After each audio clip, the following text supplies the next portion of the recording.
empezamos a localizar hasta ahora. Ahora estamos trabajando en una película de pigmeos, o sea que ya es parte de vuestro. Entonces, bueno, a partir de ahora, también os quería decir, esto es una cuestión vuestra, nosotros podemos poner la película ahora, que dura 50 minutos, y entonces, o podéis hacer preguntas ahora o después, lo que queráis, no sé cómo andáis de tiempo, estamos a vuestra disposición. Podemos hacer dos cosas. Podemos poner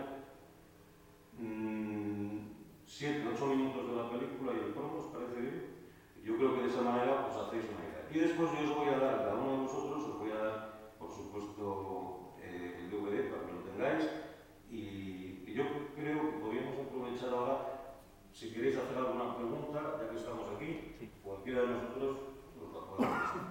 Sí, yo quería preguntarle, bueno, ¿cuánto duró el rodaje y en qué lugares concretos se rodó, aparte del Castro de Valona?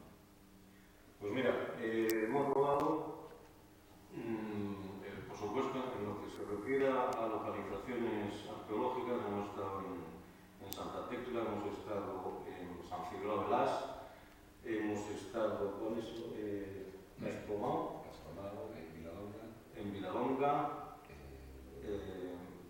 bueno, hemos estado en Morneiro también, sí. Bueno, después la Cimarroda. ¿Perdón? Después hay muchas localizaciones de planos actuales, es decir, de monumentos arqueológicos actuales, petroglifos, como las de las Rodas,